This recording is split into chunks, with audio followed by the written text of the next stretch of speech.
Hello, everybody. Happy Wednesday. How are we doing? You guys good?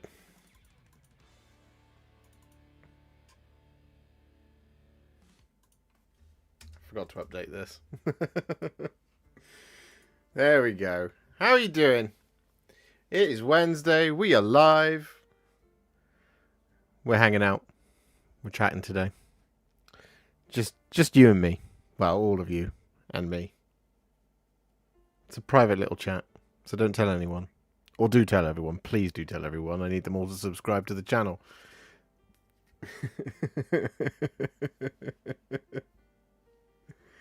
Oh, do you know what? Sometimes I hear the words.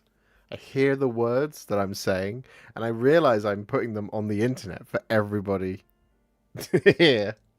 And I just think sometimes I really hope that you don't all sit at home just going, "Who is this guy? Jesus, what a fruit." Anyway, I hope you're all doing really well. I'm very well, thank you, Dave.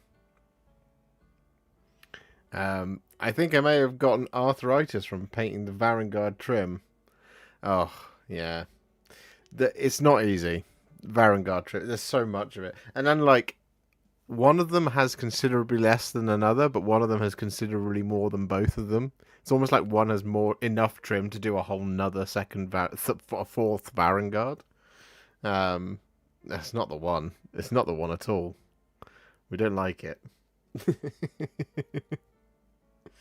Hello, Reza. What have you guys been up to? You know, what are you guys working on? Vicious Goose is working on the Varangard. You enjoying your Warhammer? I've just seen a message from before we went live from Colonel saying, "Are those models new Imperial agents? They look nice." Well, yes. So what we have, ladies and gentlemen, is we have ourselves a situation. We have ourselves a situation wherein we actually have some very, very cool models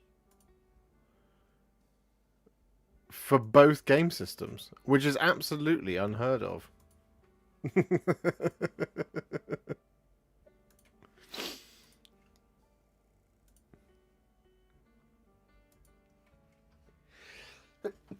Oh, so today on Warhammer Community, this article just came out, and this is from the highly contentious subject of Warhammer Plus.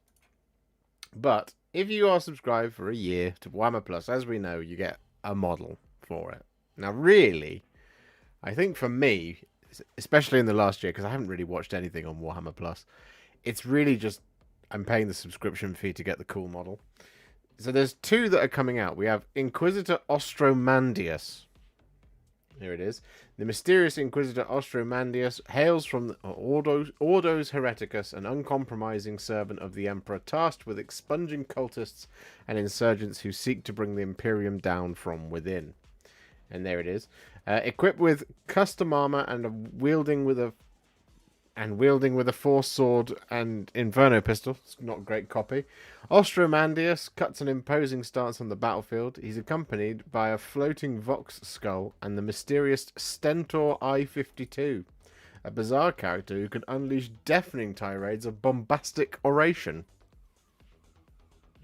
How's that?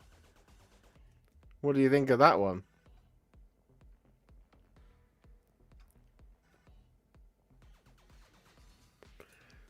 It's pretty cool. I think it's really nice. Let's zoom in. There you go. That is the new model.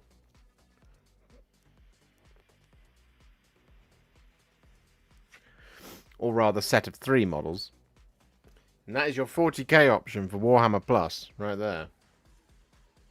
With some close-ups. Now, I want you all to just like, and we'll do a poll as well. I just want to see. I want to take a quick people's vote on which they prefer. But that is Inquisitor Ostromandius. Excuse me. Now, the Age of Sigmar offering is also very, very good. Marshal Ashfield and Squire Udo. Forged in the military academies of their home cities and further tempered in the fires of battle, free guild marshals are sound tacticians and fierce combatants. They are accompanied by squires who they use to relay orders across the battlefield. So here they are. Now, is it just me? Or do they look somewhat resiny? They're not going to be. They're going to be plastic miniatures, right? They're not going to ship Forge World resin to Warhammer Plus subscribers, I would hope. But, like, the detail here on this guy's face or facial expression just says to me that that's made of resin. It's not, but it's as detailed as it. It looks so, so good. As does this one. Look at that frown. He's got a very, like, 2nd edition Stormcast Eternals frown on right there. And you'll know what I mean if you've ever painted any of the 2nd edition Stormcast Eternal faces. I think these are sick. I think they're really, really, really nice. Here is a bit of more detail on them. Marshal Ashfield and Squire Udo are battle ready and slightly more ostentatious take on the cities of Sigmar Free Guild Marshal.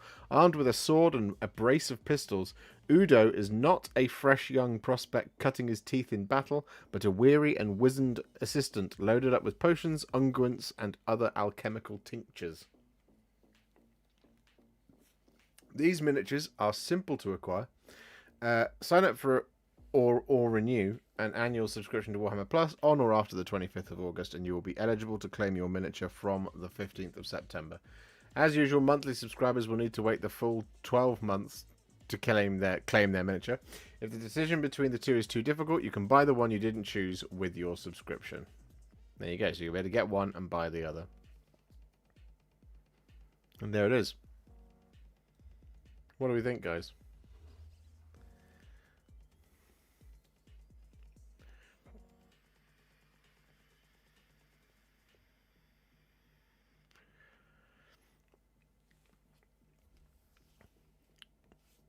There you go. That is the 2 new Warhammer Plus miniatures. And like, honestly, we're gonna do this now. I'm gonna do this. Which do you prefer? Inquisitor. What was it called? Ozymandias or something? Ostromandius. Or Marshal. No, that's the name, Marshal. Marshal Ashfield. There we go. Start poll. Boom.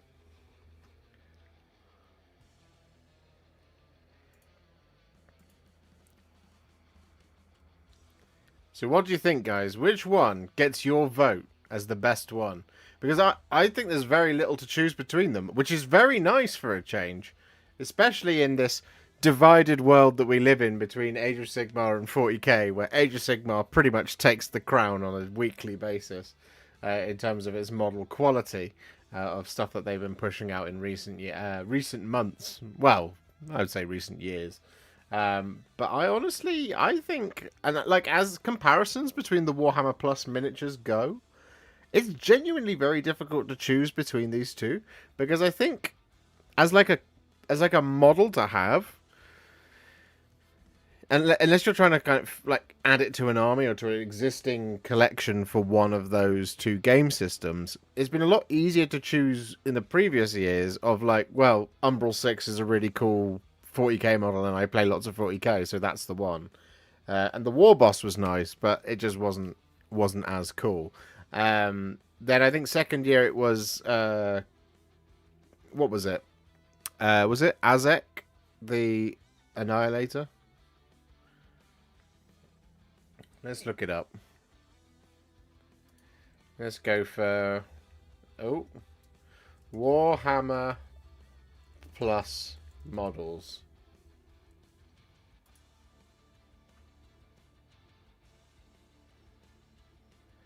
Yeah. Azrak, or the Dark Oath War Priestess or whatever she was called.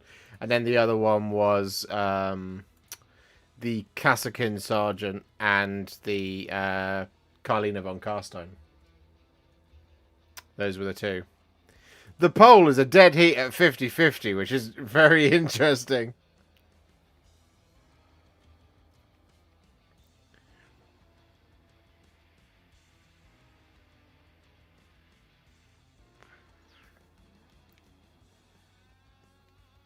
Which armies would these two be a part of? Well, presumably, Inquisitor Ostromandius would go into the Imperial Agents, and Marshal Ashfield will be for the Cities of Sigmar.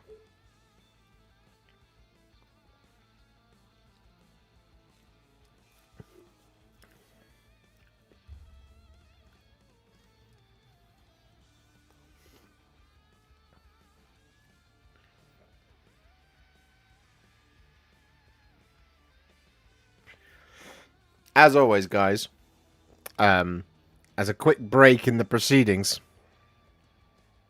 how much is 1 year of sub? Actually, do you know what? That is a very good question. I don't know if the price has changed on Warhammer Plus. Let's go and have a look. Warhammer Plus. No, that's Warhammer Minus. Let's just do that. Warhammer Plus.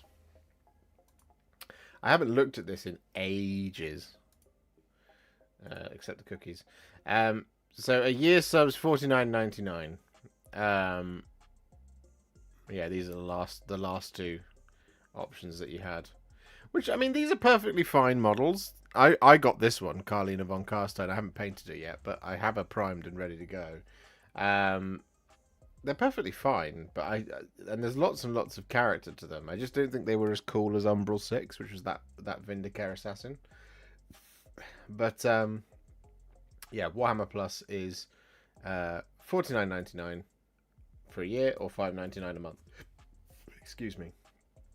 And now, if I just quickly bounce to here, and do you know what I haven't looked at in a long time? Is actually how much content there is on there. Because I think for the first year, they were quite on it in terms of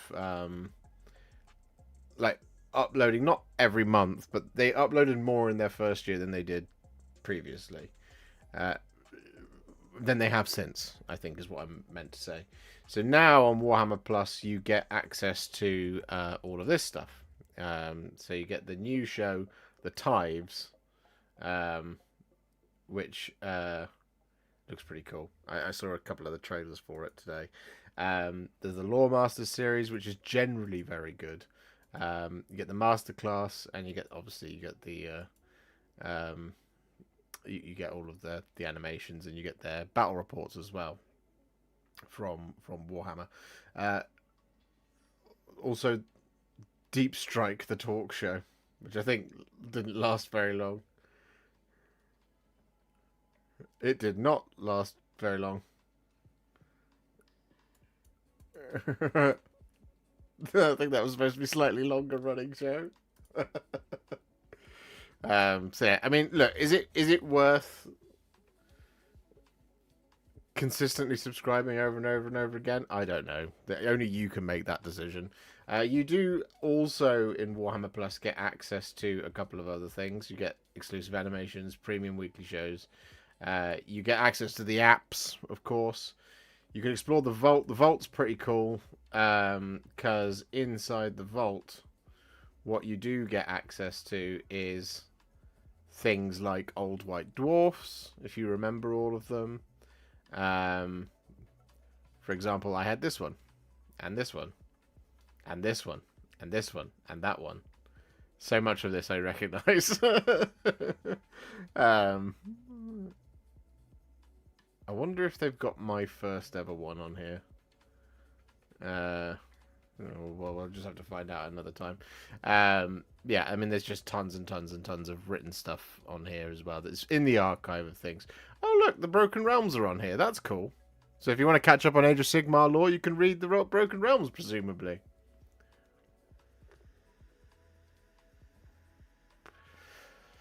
In fact, let's just. I mean, I might get in trouble for this, but I'm just gonna.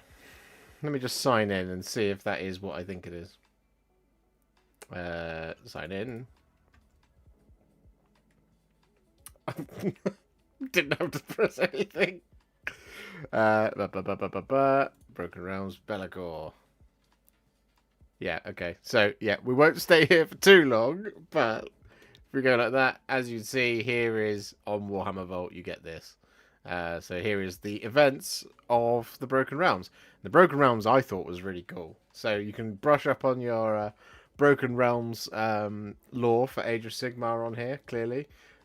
I think that means that there's a reasonable question of whether or not the Gathering Storm is on here. It is! Hooray! Right, so in here, for example, is one of my favourite bits of lore that's ever been written.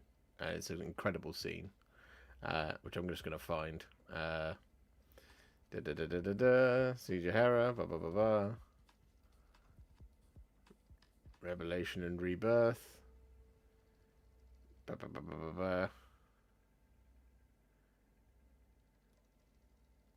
It's for this apparent insanity.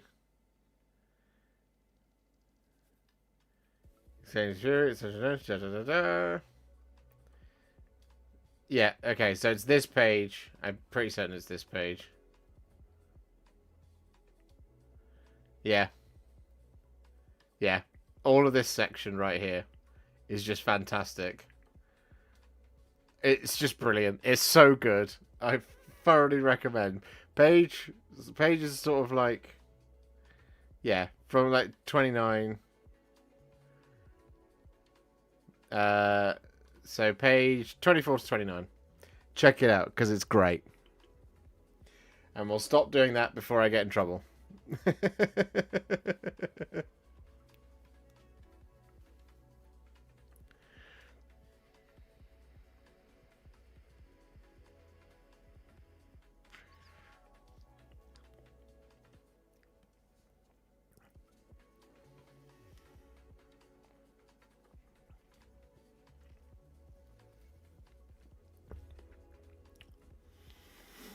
So yeah, that's the stuff you get for Warhammer Plus. It's not the greatest offering in the world, but you get the miniature plus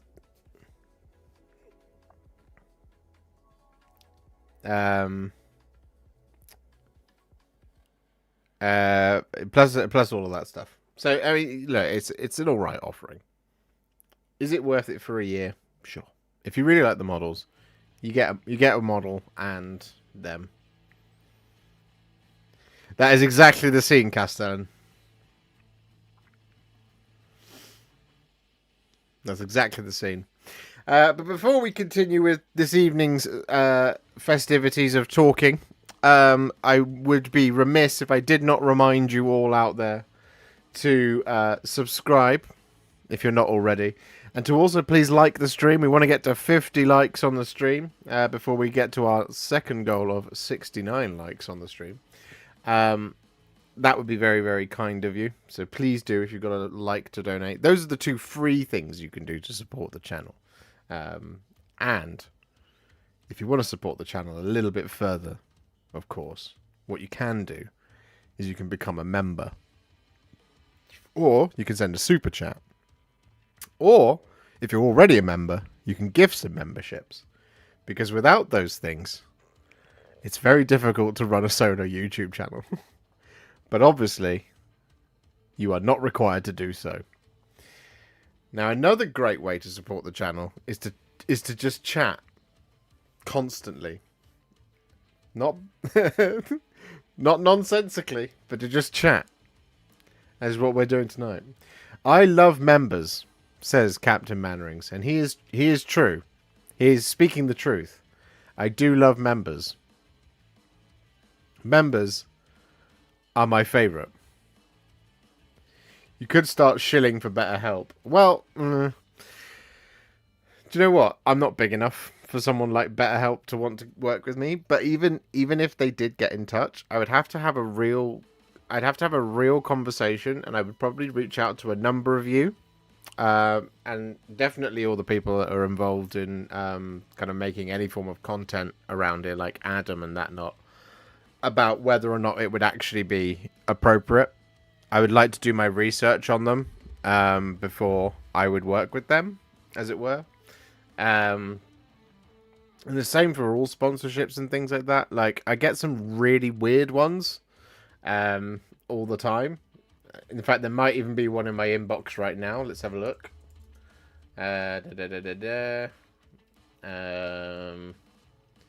They unfortunately all go to... Well, there is a spam. Yeah, there is one.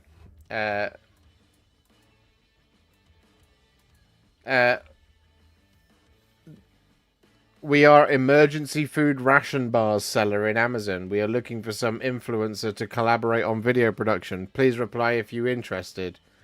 Regards.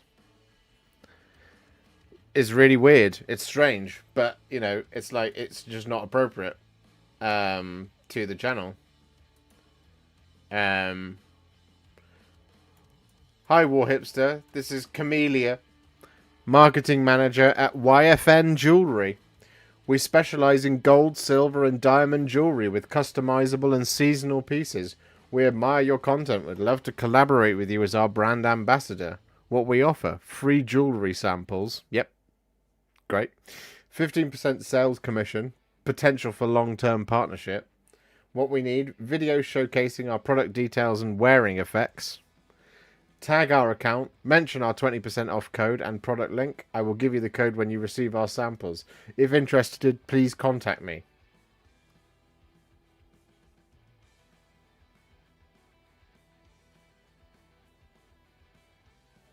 I mean, a lot of them are scams, but some of them are real.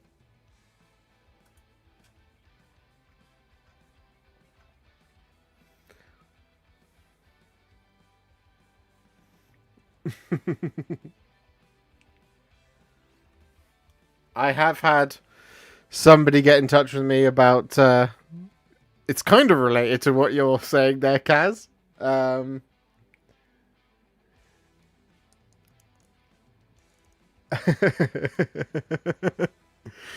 You know, let's call it a solo gratification augmentation device. Josh, you need to accessorize more. Do I?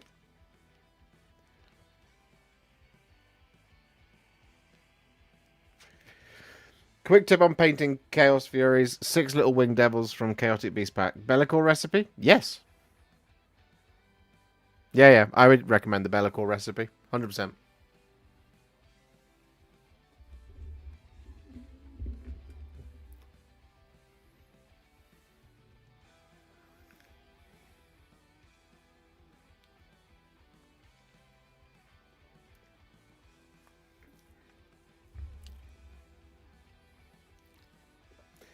Quite often the thing with sponsorship stuff is they want you to just use the product and they don't want to pay you.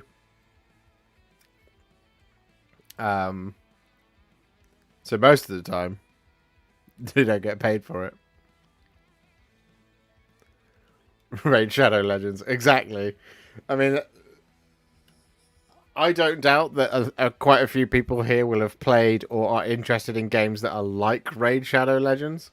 But I wouldn't work with Raid Shadow Legends, just because I don't want to be part of the meme. Goblin Horde, thank you so much for the 1 gifted member. That is our first new member of the evening. Incredible scenes. Thank you so much, Goblin Horde. That's very kind of you. We need 5 more to get to 469. 5 more throbbing members. Can't be worse than the sponsorship I got offered for Star Trek Fleet Command. Ooh, what was that?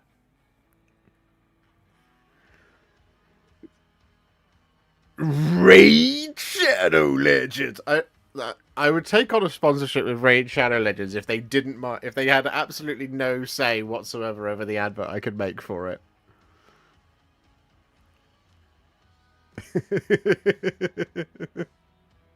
Warhipster's next new painting tutorial suddenly has 8 big off diamond rings on each finger. Yeah, that would be it, wouldn't it? Hi everybody, welcome to the channel. Please gift members and subscribe, because I can't keep the lights on without you, whilst wearing diamond rings.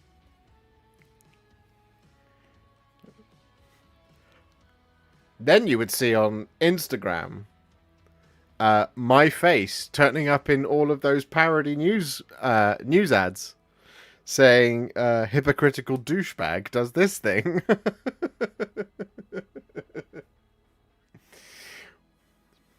Colonel 149th, the Death Corps Creek, has been a member for 14 months. Woohoo! And going strong. Thank you for all you do for us, Josh. Keep up the excellent work. Thank you so much, Colonel. I appreciate that. Thank you so much for the 14 months of membership. Incredible scenes. You're an absolute legend. I've got quite a lot of content coming for you guys over the coming weeks. Quite a lot of stuff. I can't tell you what any of it is, but I got quite a lot of content coming. I wanted to do some priming today, and I couldn't because of the wind. Which is fun, isn't it? Can we expect tutorials for the new Warhammer Plus minis? I think we could probably arrange something. I think that's something that we could probably do. Painting characters from Raid Shadow Legends. You still thinking of doing the priming video at some point? Yeah, I've kind of filmed it like 2 or 3 times, and it looks crap each time I do it.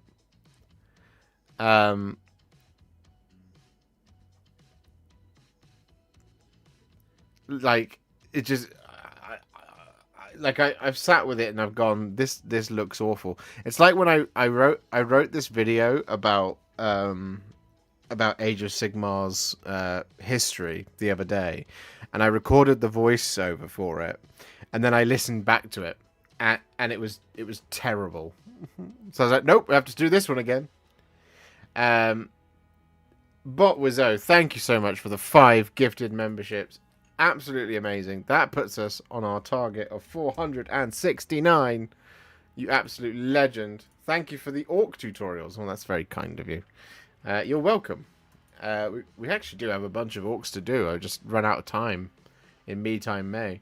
Do you play any AOS? Was using your list building live stream as a guide to using the app? I do play Age of Sigmar. I very much enjoy playing Age of Sigmar. Do you have any questions? We could talk about that.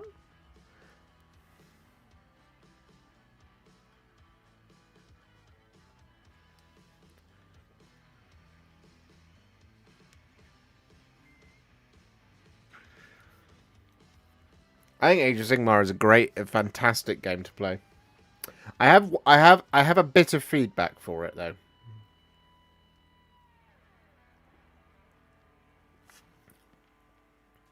New battle profiles today. Were there? Is that what Adam was saying earlier? That there was an FAQ, but nothing's been updated. Let's look at downloads. Warhammer Age of Sigmar. Oh yeah, battle profiles and rules updates. Well, let's go for it then, baby. So we got some updates here. Oh yeah, okay. This shows a rules update that is new since the last time this document was project. Yellow is updated. Red is deleted. Okay. Is there anything here that says about the points changing? Let's just scroll all the way down, shall we?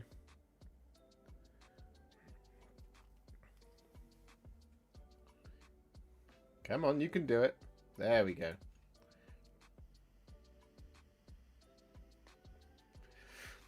Okay, we got some content.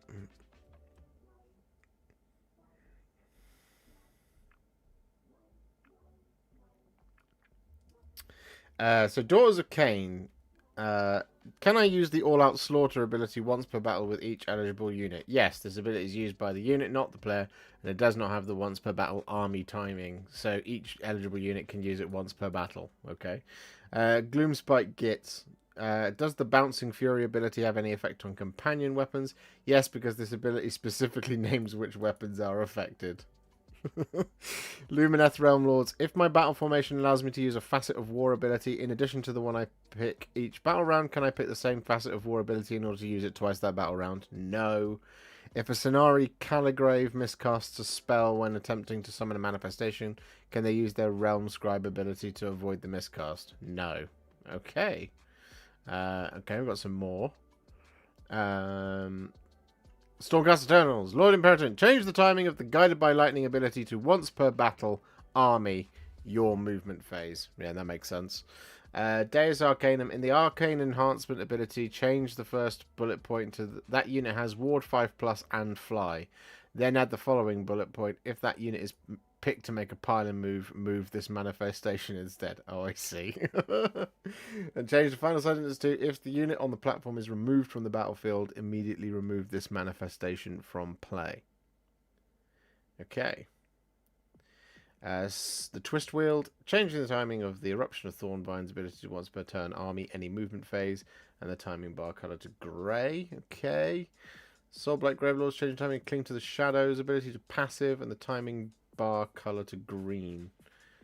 Crits of the Rat Prince in the Scurrying Retreat ability, change Declare to effect. Okay. Alright, there's actually quite a lot. It's not actually that much. It's a couple of bits here and there. Yeah, this all makes sense. That was already in there, as was those. Okay. that makes sense. I think Fire Slayers are an absolute they're 100% a sleeper at the moment. They're so strong.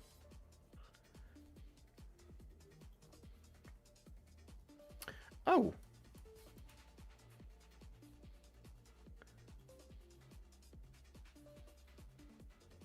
Oh, right. Okay, I misread that at first.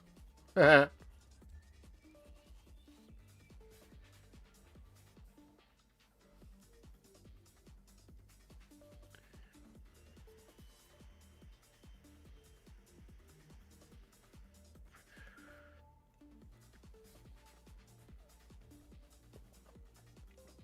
only things putting me off the main game is the free terrain and manifestations, neither of which I really want to use.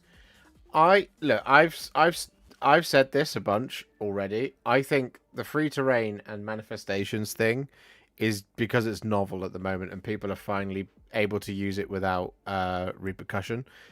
I've played a big game where manifestations and terrain were used and it didn't really change the outcome of the game at all. Like, yes, some terrain is built different. Some terrain is really good. Some terrain is not very good. I don't think the endless spells are actually that bad. And like, I think the thing with endless spells and manifestations and stuff like that, one of the things I think a lot of people are forgetting is that you can also interact with them in the same way as you couldn't before. They can interact with you. Can it build from scratch? Yeah, you could build it from scratch. I would actively encourage people to build their own manifestations and own terrain from scratch, as long as it kind of fits the profile of the thing. But like, just being able to destroy it is so much better than it used to be. Same for this manifestations.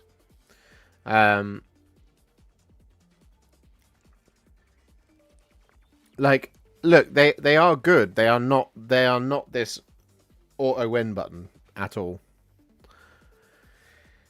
Because the other thing I think as well is a lot of people look at it like as a monolith, all of them at once, and go, that one's really strong, that one's really strong. And you can only take like 4, and you're only ever really going to get 1 or 2 off.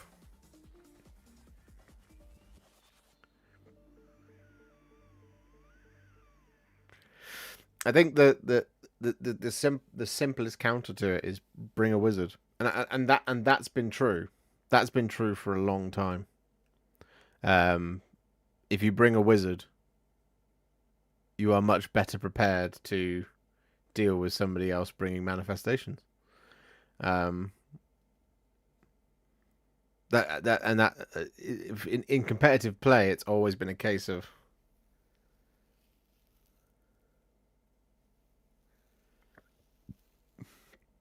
you know, in competitive play, it's been a long time of you probably need a wizard to be able to counter somebody else's spells. Specifically, it'll be like one or two spells that somebody might be relying on, or if, for example, the Purple Sun of Shaiish for ages, which is nowhere near as powerful as it once was. Well,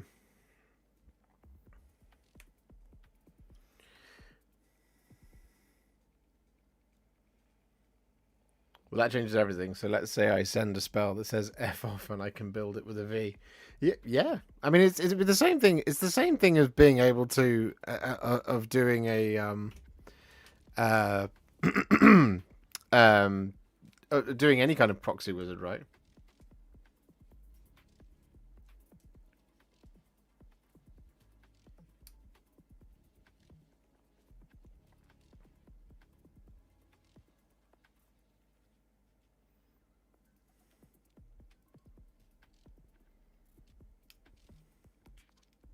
Hey, was just following your Trug video. Thanks, man. You're helping me a lot. Oh, that's kind of you, Snus Pringles.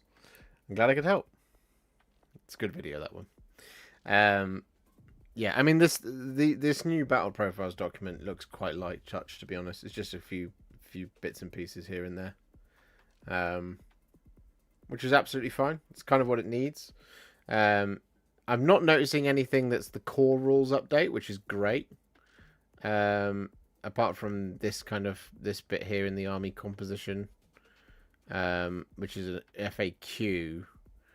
And there's a bit of FAQ. Oh, is this just FAQs? Yeah, FAQs. Can I use covering fire command after using the redeploy command? Yes. Yeah, so it's not really a ruling. I mean, it is a ruling, but it's not a rules change. Okay. That's nice. I like it.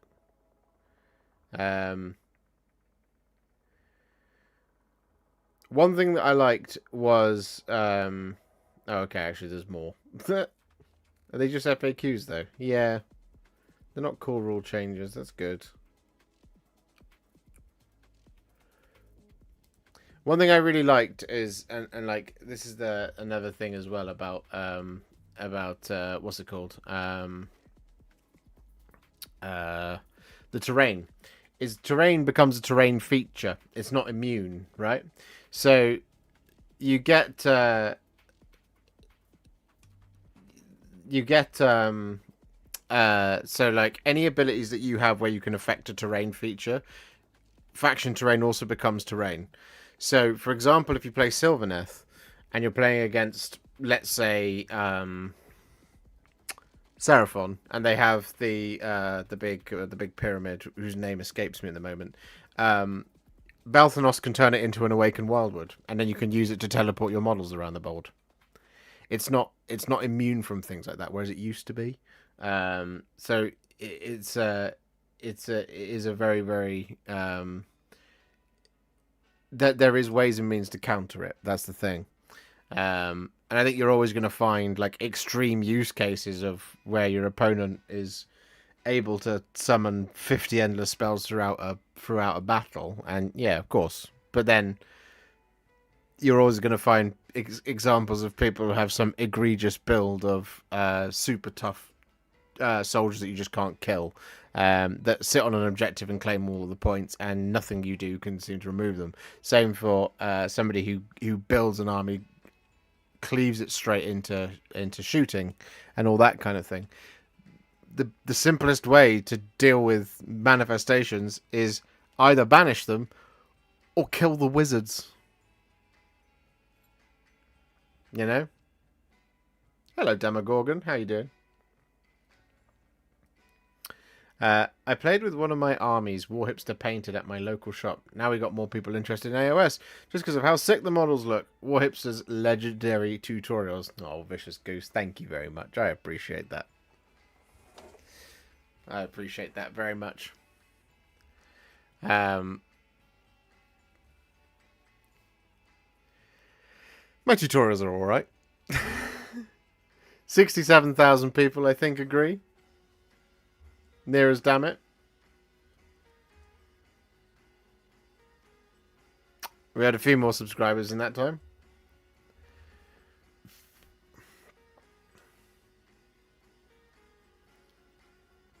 Oh, that reminds me. I'm debating painting towers a Sunfire theme. Orange, yellow, red. If I want it bright, White Scar or Grey Seer undercoat. I would say White Scar. I would lean towards White Scar. If you want it to be really bright, go for Wraithbone because it will really accentuate those colours and make it really, really warm.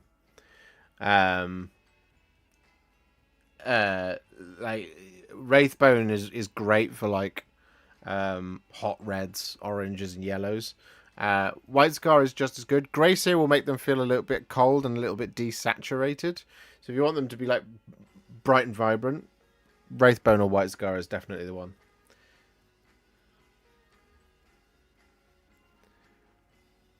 I do believe the manifestation should receive points cost at least. Yeah. I am respectfully on the opposite side of this in that I genuinely don't think they're that much of a problem. And of course they could be and they might be, but I personally I think it's quite a small criticism of what is otherwise a great game that I don't share, but I completely understand why people think that way. It's okay for us to disagree. More unites us than divides us. Let's call it that.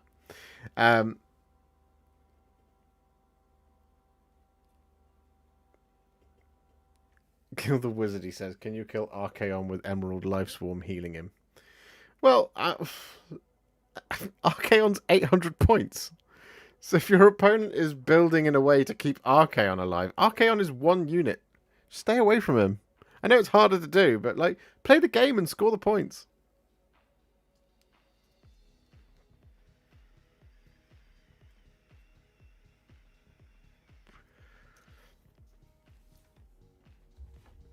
I heard that the Purple Sun is super strong. It's good. The Purple Sun is very good.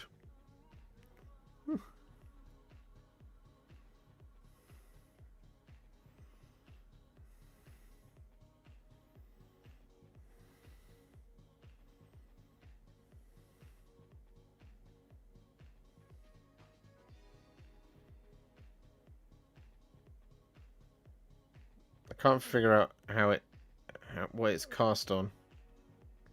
Doesn't it cast on an 8? Its banishment roll is a 7+, as I think most of them are.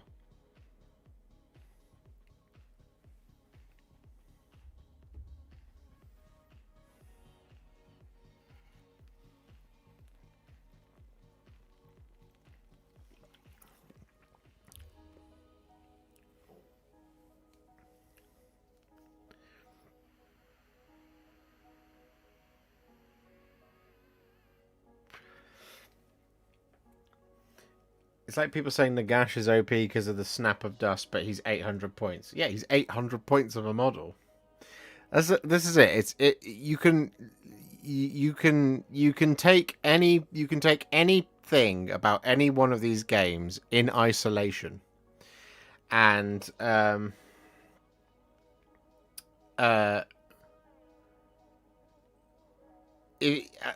it's a problem. You can do that with anything. You have to look at it in a greater you have to look at it in a greater context. If you actually make a 2,000 point army with one of those models, there's not a lot in it. So you think you paint General Talia in the future? As in Talia Vedra? The Lioness of the Parch? Because I have good news for you.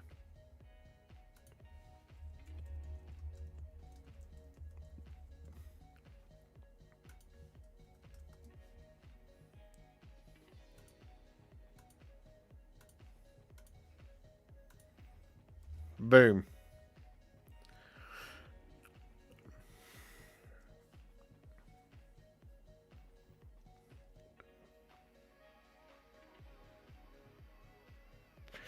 I'm an AOS noob. Does each faction have their own unique endless spells, or are they shared across multiple factions? Yes, Demogorgon. So, not every faction has its has their own unique ones, but the ones that have them do, that is the worst answer. So, in principle, yes. So far, they've released quite a few endless spells that are specific to each faction, and like even Khorne has manifestations in the form of their prayers. They're not they're not spells. But like the Lumineth do, the Stormcast do, Daughters of Cain do. A bunch of them have their own unique endless spells that they get to use and only them get to use, which is pretty cool. Let me just look it up. Endless spells. Yeah, so Daughters of Cain, Gloomspite Gits, Slaves to Darkness, Nighthaunt, Ossiarch Bone Reapers, Head Knights of Slaanesh, Sylvaneth, Lumineth, Disciples of Tzeentch, Judgments of Khorne. Stormcast should be on there somewhere, but they're not there. Oh yeah, Skaven, they've got their own. Stormcast Eternals, they've got their own. Flesh Eater Courts, they've got their own. So not everybody has them yet. I would expect to see more of them come out. There is the Malign Sorcery pack, which everybody has access to, as well as the Forbidden Power pack, which everybody has access to. But you only get access to one of those laws at a time. So in the Malign Sorcery box, there's 12. 1, 2, 3, 4, 5, 6, 7, 8, 9, 10, 11, 12, 13 endless spells, apparently. Yeah, 13 endless spells. But oh, and there's the Cron Spine as well. But they are divided into spell laws of 4. So you pick a spell law, a manifestation law, and that's the only ones you can use. You don't have a raft of 13 plus 4 or 3 or 4 from your own faction. So 16 plus the Cron Spine plus the Forbidden Power, and you can take all of them to a tournament and summon whichever one you want. You would have to pick at the list level the manifestation law that you're going to use. Same for the prayer law, same for the spell law. So you are limited in that respect to specific ones that you can choose from. So it really is supposed to fit with your army. And at the moment, a lot of people are cluing into kind of some of the basic malign sorcery ones, and going, yep, these are the best ones. We're all just going to use these. And it's like, yep, there are builds and there are plays within that are very good. I'm not going to deny that at all. It's no different than what it was in the previous edition, in that people were doing that anyway if they were coming up with a good endless spell list. It's just that they had points before. But what in Age of Sigmar 3 and 2, you always used to have sort of, it was quite difficult to make a 2,000 point list. You always used to have these kind of 1,940 points, which would be enough to put in a 60 point endless spell, which would be part of your strategy. It's quite easy to do that, and you weren't really missing out. Now it's a bit easier to make 2,000 points. It's not 100% easy. It's just a little bit easier to do it. But there are still a lot of armies out there which always end up around about 1960, 1940, that kind of thing. And so nothing's really changed. It's just that they now bring 4 of a law rather than just the one that they've paid for. And then they summon it. They haven't paid points for it, but ultimately I don't think really a lot has changed. It's liberated them from people's cupboards, and more people are buying them, which actually ultimately just adds another layer to the game. So I like it. I think it's good, and I don't really have them, and I don't really intend to use them very much. I might occasionally, like Alice has painted up most of Malign sorcery, so I might use hers occasionally. But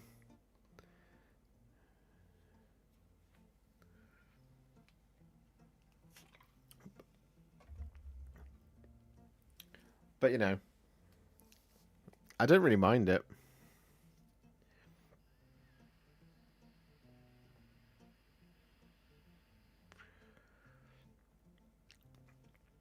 I'm still trying to find a good counter for my brother's Awakened Wildwoods, given I'm using rats.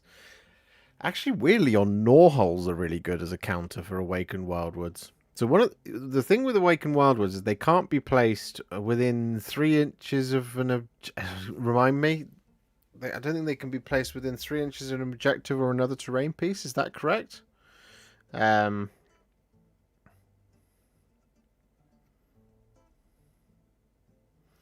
Awakened Wildwood. Deployment phase. Set up this terrain feature wholly within friendly territory, more than 3 inches from all objectives and other terrain features. This terrain feature has now been deployed. Yeah, so... Yeah, so the counter to the Awakened Wildwoods is the Gnaw holes. So you place them in a way that stops him from placing his Wildwoods in an awkward place for you to get past, which forces him to have to place them in an awkward place so that you can't get past. It becomes a real kind of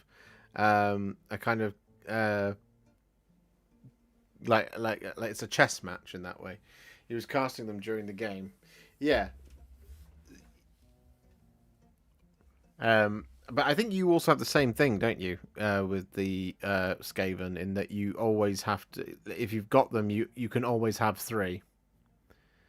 Yeah, I think we ended up with 3 holes, 3 woods, yeah. So I think the thing with the Skaven Gnaw holes is, do you have to cast a spell for it? I didn't think you did. I think you have a slight advantage in that respect. Battle traits. Where is it? Gnaw holes. No. No. Is it a spell? Oh. Once per battle round army, start of battle round. You can use this ability. No, it's just an ability. You don't have to cast it. So yeah, so you have so you have the advantage in that if you're able to dispel or counter or whatever it's called, dispel is spells in order to cast the wood. Your Gnaw holes just appear even if they destroy them, which is actually better for you in many ways.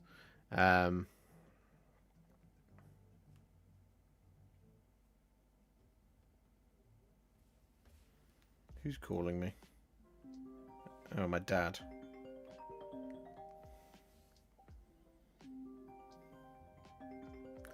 My dad's calling me. 1 second.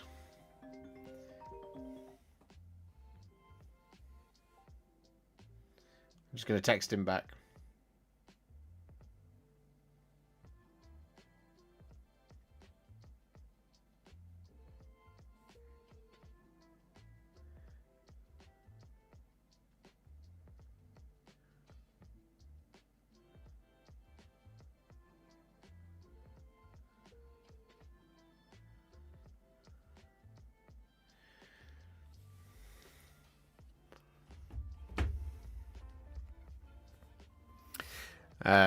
Hope everything's all right.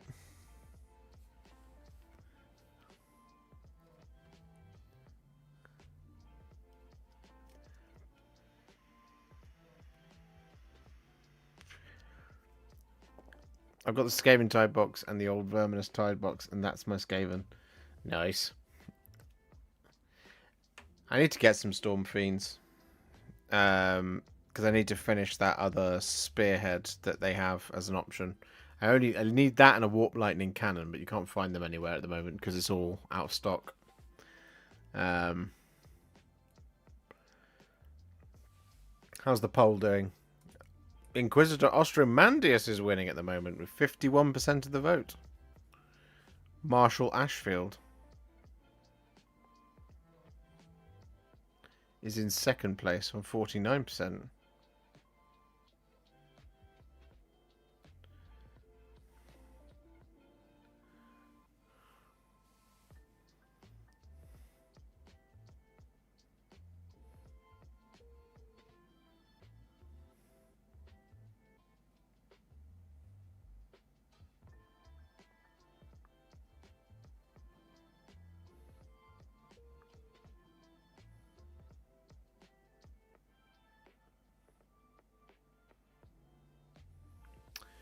He's not texting back.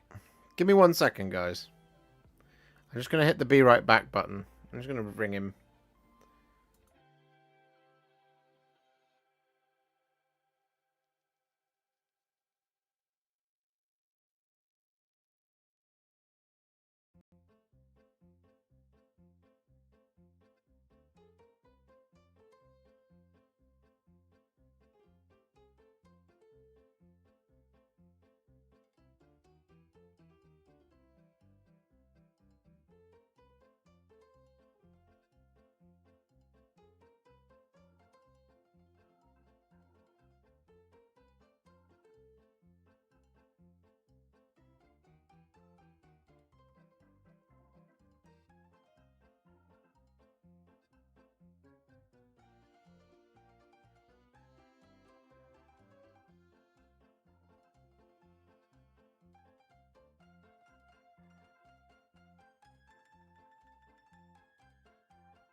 Everything's fine.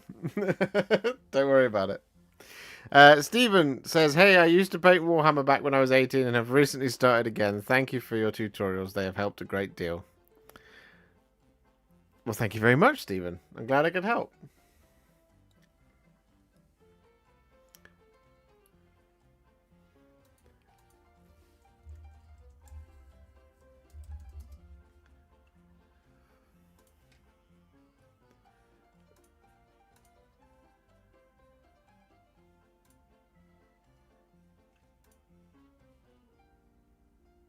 Yeah, it's all good. Was he telling you to take the disaster ration sponsorship? No, he wanted some login details. It's fine. I don't have them to hand, so I'm going to text them to him later. You just love when your family do that, like my nan last night. I know. It's fine. I also need to. It's like I said, it's all good. It's all good. It just. I was worried for a moment there, because I spoke to them earlier today because they've moved into their new house, and they're doing the unpacking. I spoke to them today because to coordinate the return of the cats, and they're like, yeah, bring them on Tuesday. So yeah, we won't actually have a live stream next week on Wednesday at this time next week because I will be couriering cats to my parents' house. So we might have to do it a different day.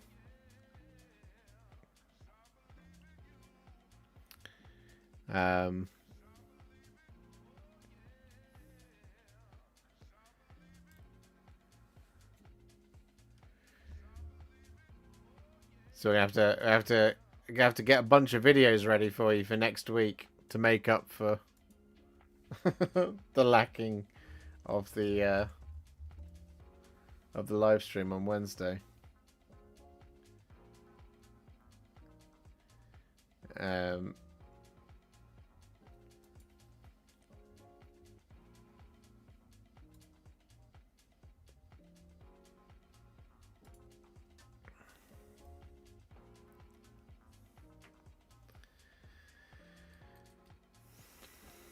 Totally finished my slam today. Thanks so much for the help with the orb, Josh. Submitted it for my local gaming store's painting competition. Awesome.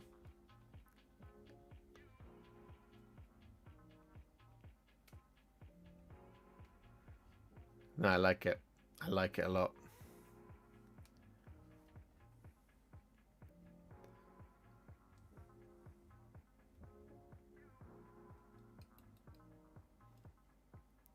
First 10 clan rats done. Clan Crooktail. Nice. Did you see what I posted in the Discord yesterday? No. What did you post in the Discord yesterday?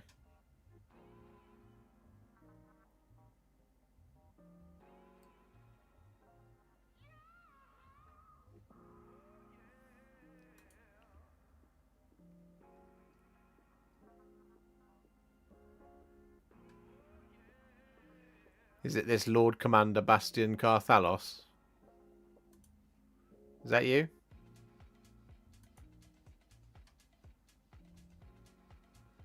Yeah, that looks like you.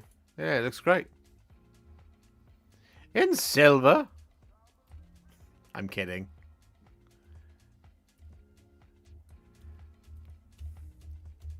I'd be interested to see if we get another Lord Commander for the Hallowed Knights, given as they're leading out this edition. Be interesting. I don't know if we will. I'm not sure we will. I think it might be too confusing to have two of them so close together.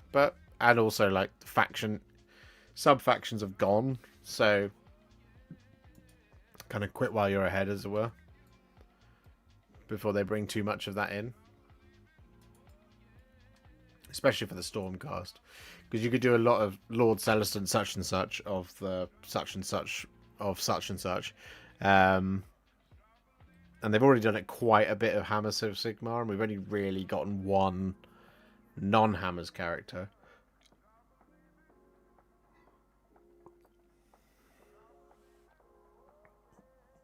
Well, we know there will be more Stormcast releases soon. Well, we hope.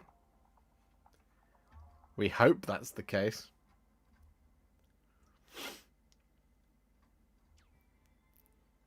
There might not be any other than the Knight Azeroth. Who knows? I mean, we could be fairly certain.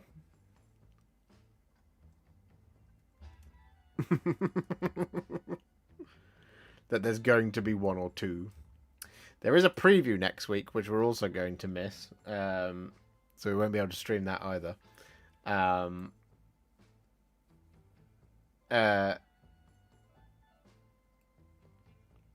Where we might see some of the new Stormcast. I don't know if we'll see all of them. We might see one or two. Because they keep talking about it being a slightly different preview.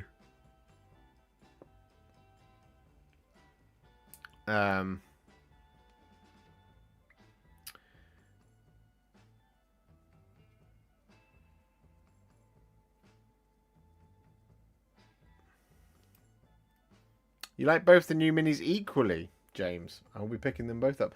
I'm with you on that. I mean, the poll's really close, 54% to 46%, which in this neck of the woods, I'm actually not that surprised of. A lot of you out there are here because of the huge amount of Age of Sigmar videos that we've made. But for it to be that close, normally, like if you went, here's a 40k model versus an AOS model, eventually the 40k audience share wins out, and it ends up being like 60-40, 70-30 even. A close poll in this economy? Exactly, Dan. It's outrageously close.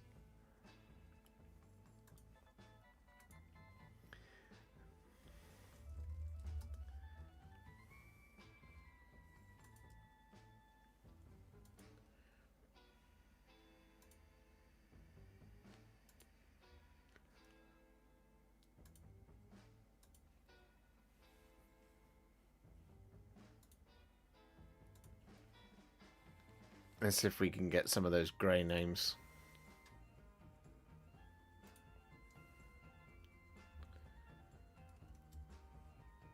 Hey, there we go. Got some grey names.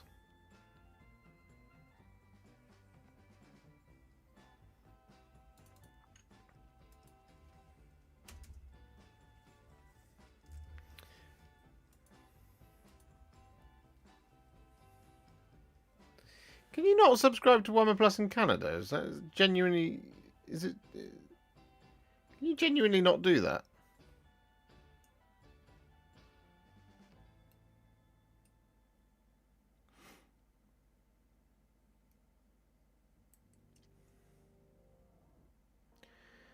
I think that Inquisitor should have been in the Imperial Agent release. I agree with you, Sylvester, with Terra. But it is not. The Imperial Agents thing is so weird. Thank you, dude. Oh, you're very welcome, Stephen. It's all good. Did you see Liam has got himself a display case for his painted miniatures? I did see that. I saw it in the thumbnail. Which is cool. That shows commitment to painting miniatures. You see? And I like it. Eventually, that means one day he'll have this.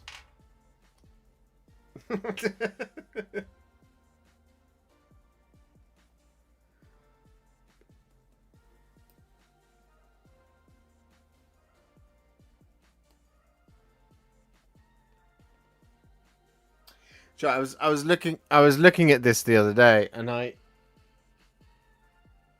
it's very close to everything in there is a tutorial, which is actually mind-boggling. Like, as a one-man show, it is a lot of hard work, but we're over 900 videos here on the channel. And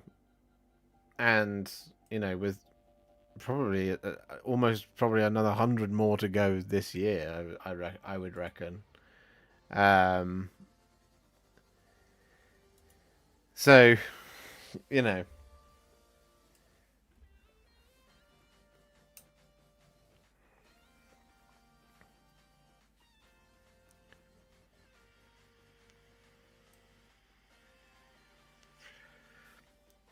Party at 1K, the legendary 1K videos. Yeah.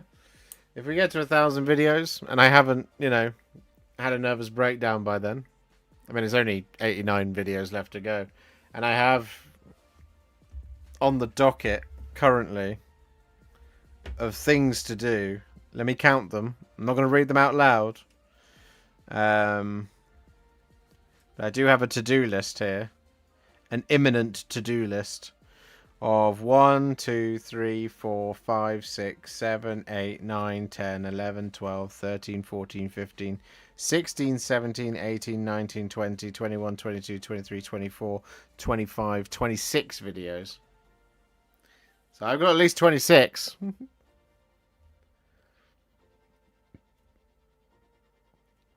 Has to be a big special model though for 1,000 videos. Yeah? We'll have to figure out what that is going to be and how to time that right.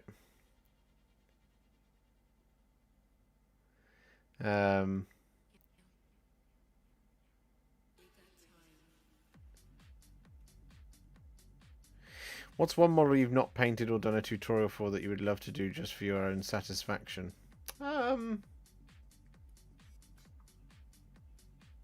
That's a good question. I don't know. I don't know the answer to that. A Titan, clearly. Well, Capuchami.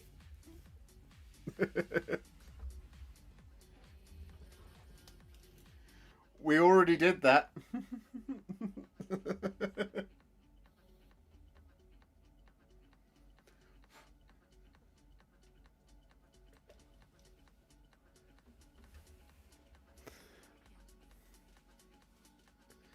Maybe the new Helm Hammerhand.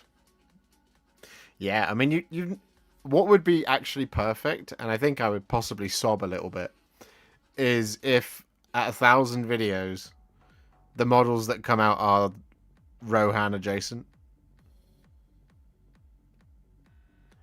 It would make me very, very happy to be able to go, hey, we've done 1,000 videos, and let's celebrate with new Riders of Rohan, for example, because of the upcoming MESBG update. At 1,000 videos, you should paint Kevin Roundtree, not a man, not a model, the man. I'll send some emails and see what I can do, Leaks Feeks.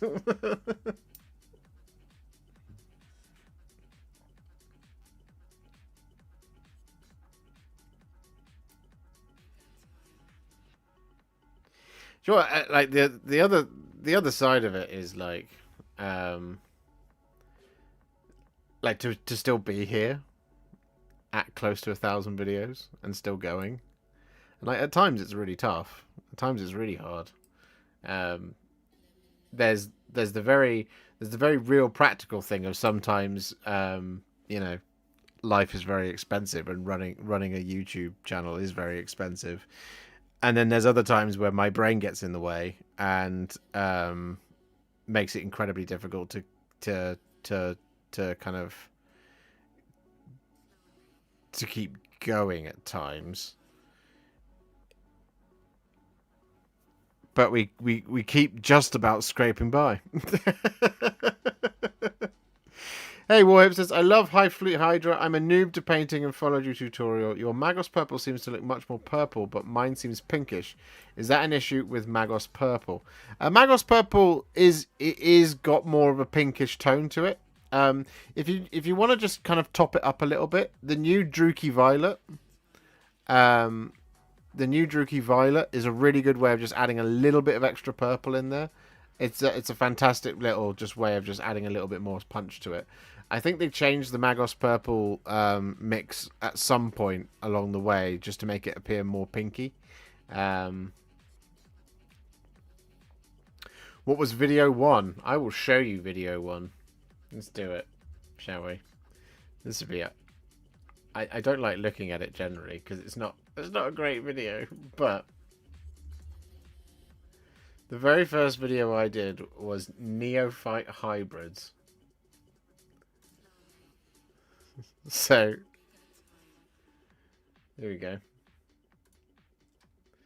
This is it. No, this is an advert for Adobe Acrobat.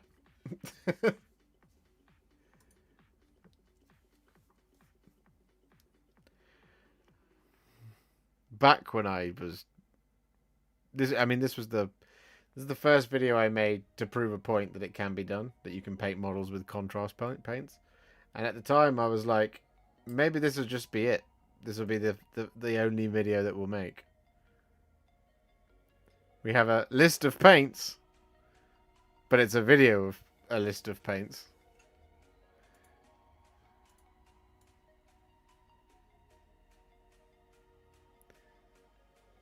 This is the first ever video. At the moment, I'm talking over them. I'm giving you the list. These are all the paints that we're going to be using.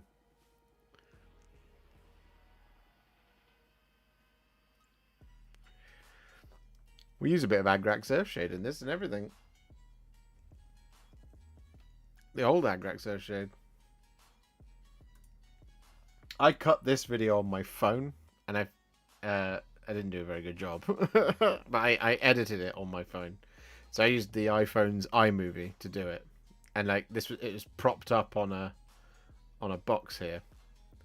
You see, oh how time has changed a little bit.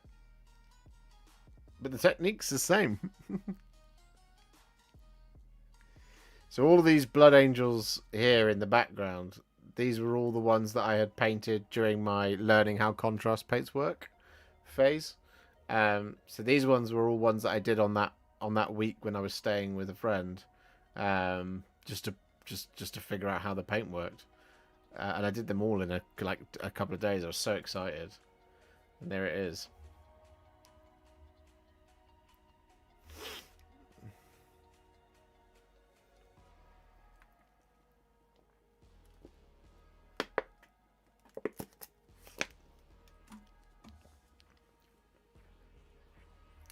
You recently used this video, did you?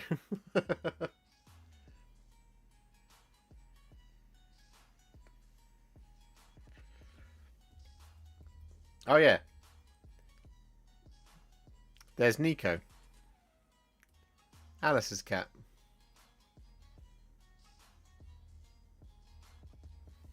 I forgot the cat was in this.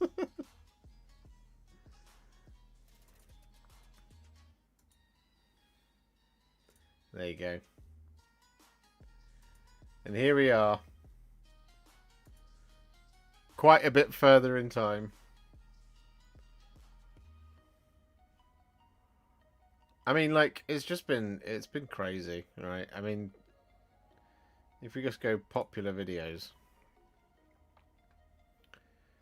To go from painting neophyte hybrids, I mean, Mephiston for years was the most popular video on the channel. Nothing came close, but I mean, like this one right here was a special moment. Doing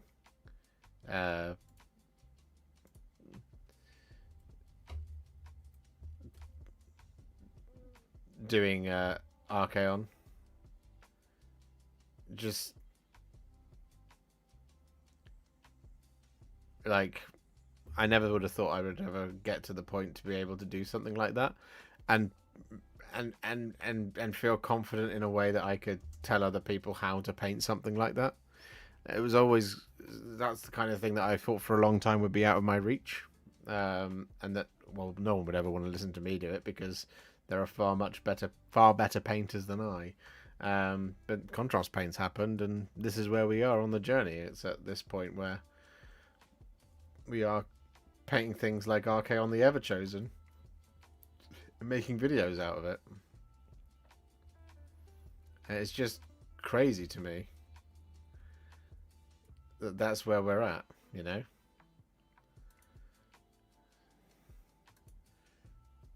Just,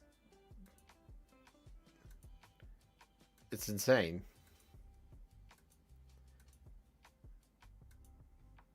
And it's because of these people. Patreons, YouTube members. I mean, I did that a year ago. Nope, we're not going to watch Rafa Benitez.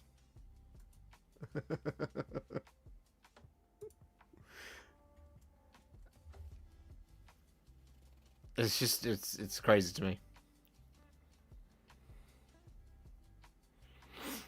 Well, you've come a long way. I've painted 3 armies this year with your tutorials. Oh, that's awesome, Cappy Shammy. I really appreciate that.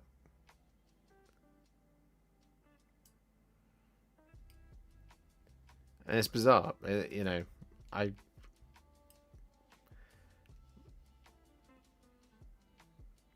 can't.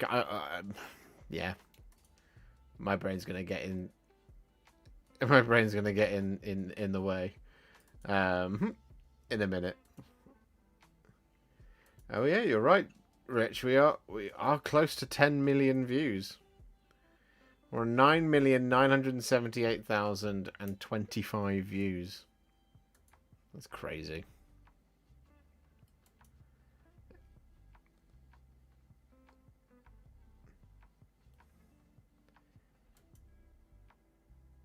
It's just, yeah, it's like, you know, it's been a heck of a journey, and when do you get that YouTube trophy they sent out? You get your first one at 100,000, so we're still a way off of 100,000. I had hoped to get there next year, but because it's been so slow the last 3 months, you know, subscribership is down, viewership is down, revenue is down. And I think it's because they've made some changes to the YouTube algorithm. Because I've seen a couple of other channels saying things are a bit tough at the moment. But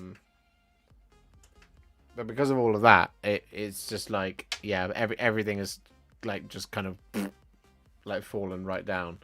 So I'd hoped to get to 75,000 by the end of the year. It could still happen. It's conceivable. It's unlikely now. But it was probably looking like I won't get 100k until 2025, 2026 maybe, early 2026. And 100k is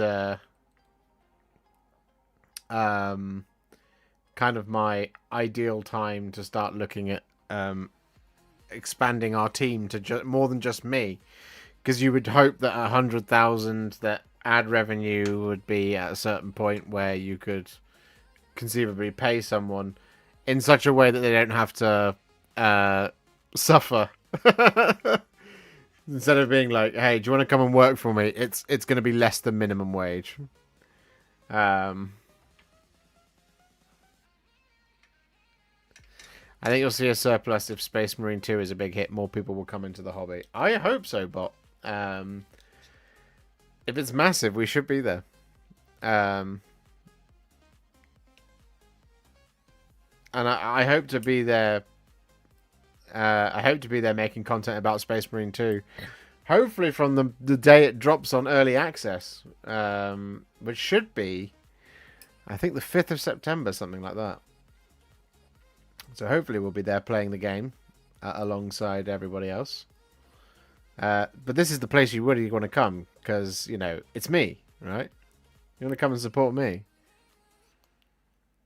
If GW ever releases the Titus miniature in the UK. Well, you would hope. You would hope it would happen in the UK at some point. Do we know what time of day it's going to go live on the 5th, Rez? Do we have any ideas?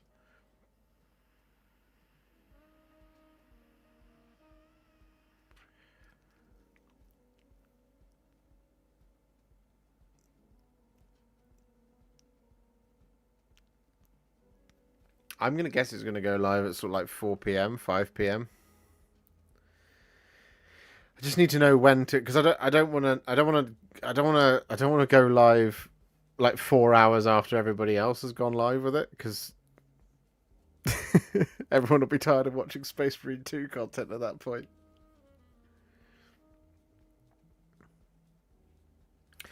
Got to simultaneously stream to Twitch to get that Twitch money. Yeah, I mean, the Twitch revenue split though is not good. It's really not good at all. It's really bad for content creators. Like on YouTube, it's 70-30 in favor of the content creator, whereas on Twitch it's like 50-50, and you have to really grind at it to even get to the point where you can monetize. And Twitch is such a hard platform to, I mean, they're all hard platforms to grow on, right? YouTube's very hard to grow on, Instagram's very hard to grow on, you know, just platforms in general are just hard to create these channels. Um, uh, it is tough to break into any of the markets. Um,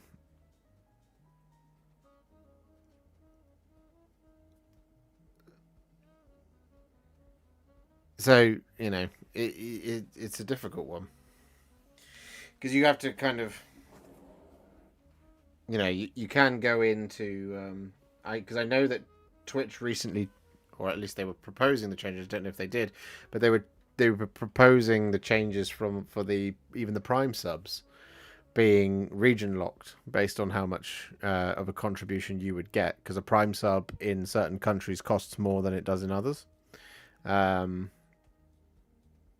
so rather than you getting a flat cut of it all, you're getting a small percentage of it, and it's region locked. So in places where it's cheaper to have a Prime sub, you're making less money. So like the US and the UK, and in places where it's more expensive to have a Prime sub, you are making a little bit more, but you're not being served to those audiences as much. Do you think the drop off is because people are not happy with 40k right now? I think maybe it's a combination of a couple of things. 40k isn't doing so hot. AOS is a smaller audience size, so less people watch. And it has been very Age of Sigmar focused for the last couple of months. There hasn't been there hasn't been an Angron. There hasn't been anything like that from 40k for a long time now. I say a long time, not since the beginning of the year.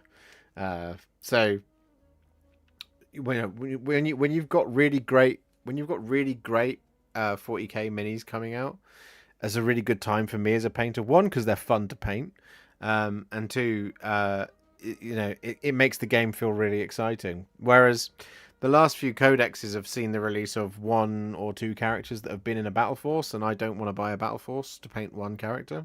So like, I wasn't going to buy the Adeptus Custodes battle force to paint the shield captain, because you can watch any of my Custodes videos and that tells you how to paint the shield captain. Same for the jump pack canoness, same thing. The Chaos Lords, exactly the same thing.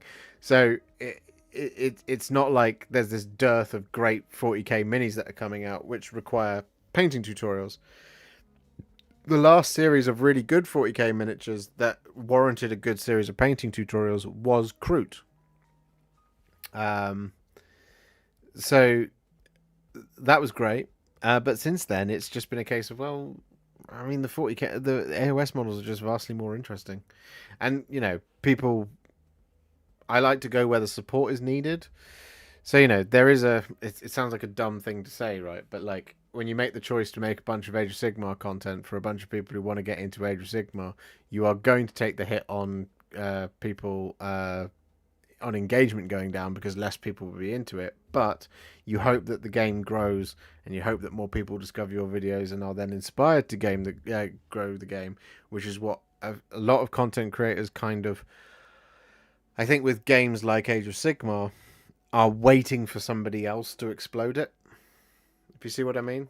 Age of Sigmar, I think everybody agrees at this point that the game is fantastic, but the appetite for battle reports is definitely there. It's just a discovery of it. And I think a lot of channels are like, we want to make loads of Age of Sigmar content, but we can't fully commit to Age of Sigmar content because we have to do 40k content to make any kind of money to keep supporting our businesses. Which you 100% understand. And it's like, that's actually what the audience was built off of. And then when you are on YouTube or any other social media platform for that matter, when you are posting, especially on YouTube, and one of the things that's interesting about the YouTube algorithm, right, is you would think that a channel that has, let's say, 1 million subscribers, that they should always be getting sort of at least like 150,000 views, at least, on a video that they put up, right? But if you make 1 million subscribers, and I've made 67,456 subscribers, right, and that is from painting a wide variety of Warhammer miniatures. If I only ever focused on one thing, which was Blood Angels, right? If I only made Blood Angels painting videos and Blood Angels tutorials and Blood Angels build videos and Blood Angels lore videos, my channel would probably be a little bit bigger. I wouldn't say massively bigger, but it would be a little bit bigger because you're sticking to one topic, which means you get surface to everybody who's interested in Blood Angels. So the same thing for 40k is if you have your like favorite battle report channels like Tabletop Tactics or like Liam, for example, they built their audiences off of 40k. So the vast majority of their customer base is there for 40k, and actually, if they don't make 40k content, YouTube stops showing it. It's only like if you consume literally anything that those content creators make that you'll get service the push notifications for everything that they do. So I get every single one of Liam's streams get pushed to me because I'm interested in all of it, and I watch a lot of his stuff. But it's the same for Tabletop Tactics. But interestingly, I started watching their D&D campaign on the Tabletop Tactics app, but they did YouTube stopped sending me the push notifications anytime they were doing that because I hadn't watched one of their videos on YouTube for a while, and actually because I'd stopped watching anything to do with Baldur's Gate 3 as well. I just wasn't getting any D&D content at all, which meant there's a couple of like content creators who make Baldur's Gate 3 content that I just wasn't being surfaced. I wasn't being shown anything to do with Dungeons and Dragons because I wasn't consuming any Dungeons and Dragons, and that's the same thing. This is the deal. So for me as a painting channel, painting is steady growth but not quick growth unless you make something that's slightly clickbaity, right? Like, stop what you're doing right now. This one weird trick is the only way to paint your models, and it's just a normal painting video. Need your expertise. Lake Town Militia colors for cloth. I'm colorblind, so it would help a lot. Absolutely, Jack. Lake Town Militia. Let me look it up. Lake Town Militia. I can't spell. Lake Town Militia Warband. There we go. Lovely. Okay, so I think you can't go far wrong here with Skeleton Horde, or if you want to be a little bit darker than Skeleton Horde, Agaros Dunes would work. I would veer towards probably Sigor Brown for any dark brown leather. And then there's the blue here that's also a really nice colour. It's Ultramarines blue. That would be a great way to get started painting Lake Town Militia.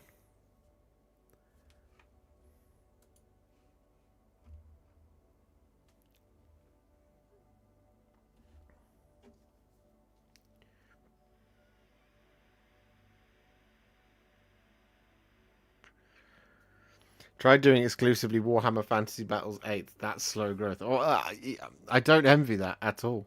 Because the other part of it, right, is the other part of doing YouTube is you've got to be up to date with current trends, or you've got to be massively popular. So, like, if you can start a YouTube channel that's all about, I don't know, sci-fi vehicle engineering, right? Which is quite a general, broad topic of conversation, but you could be like, we're going to be taking a look at how the engines work on a Star Destroyer, right? You can do that. You can make those videos, and you have to stick to your, you have to stick to that as your thing that you're doing, but you can't always do stuff that is historical. You have to look at new stuff as well because you have to be on brand with what's going on a little bit. So like for me, and I've talked about this before, if I do painting tutorials on videos that are completely unrelated to anything that's currently happening in Warhammer, generally speaking, those videos don't do very well at all. And so you end up in a situation where you go, today we're going to be... I mean, it happened very recently, right? I did the Inquisitor Eisenhorn video, which didn't do very well because, you know, Eisenhorn is I don't know if you can buy the miniature, but it's not in the book, so no one's looking for it. It was kind of Inquisitor adjacent. It was Imperial Agents adjacent. But for example, if I do contrast plus how to paint,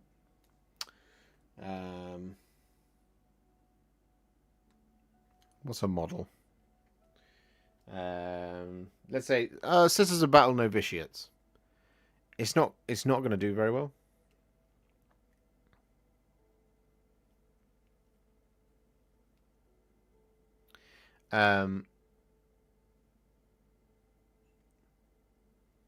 Any tips from Mosrog Scragbad Squig? Starting him tomorrow. Is Mosrog the one on the big shark thing? Mosrog. Yes, it is. Yeah, I think if you... So, he's got that kind of pinky vibe that's going on. So, what can really work for those pinky recesses is to use some thinned down Carroburg Crimson. Now, for the top bit that's a bit grayer, you could either try using something like Nuln Oil, or if you feel confident enough on it and on the size of it, you could thin down Basilicanum Grey like 3 or 4 parts, and that'll get you a nice grey. It'll get you like a shark grey type thing that you can use for that top bar. The underside of it, though, I would kind of veer towards that being a Wraithbone full dry brush. So you could thin down Carroburg Crimson to hit those recesses, and then dry brush Wraithbone over the top of it, or Pallid Witchflesh or something. The trick is that actually you're in a pretty good situation with Mosrog, though, in that it's not a blend between the two skin colors. It's just it is a flat transition, which is nice. It makes it a little bit easier. If it was a full blend, then that would be a little bit more difficult. But you thankfully do have that hard transition line. So Nuln Oil can work, as can thin down Basilicanum Grey.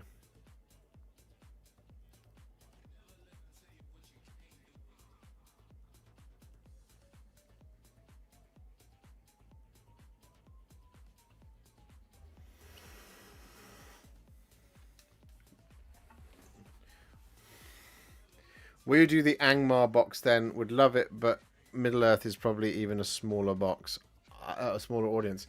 Yeah, I mean, I want to do things like MESBG. I really do.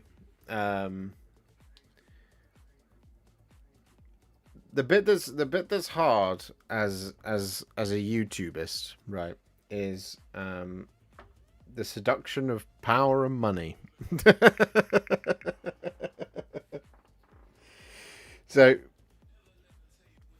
for those of you who don't run YouTube channels or anything like that, the hardest thing to get away from is the obsession with the growth of the numbers, right? So anything that looks different is, at least if you're as obsessive as I am, and if your brain is as fragile as mine can be. At the beginning of this year, bearing in mind the year that we were having, like the Christmas that we had, the January and February and all this kind of thing, and the build up to, you know, all the stuff that was going on. But at the beginning of this year, we were pulling in about 2,000, maybe 2,500 subscribers a month, something like that. So growing by 2.5k a month. This month, I can tell you, we are in the last 28 days, we are 1.2k subscribers. So exactly half. And we are 8 months removed from that. So it's been a steady decline throughout the year. And of course, there's always going to be a ceiling, right? Especially as the stuff that you make kind of... You're always going to kind of reach saturation at a certain point within a market, right?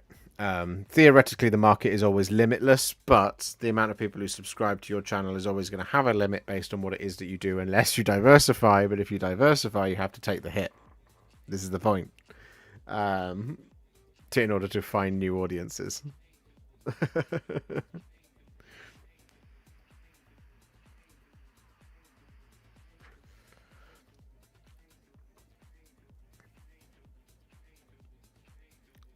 So yeah, and that it's the same thing with with ad revenue, right? So I'll tell you what, I'll share some. Where are we? Right. So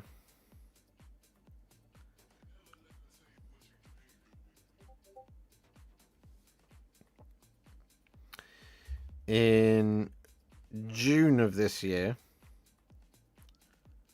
we made almost. We made about £960 from watch page ads. So that's from ad revenue. And in August, so far, I'm bearing in mind the month's not over. We've made, God, it's so bad, 250.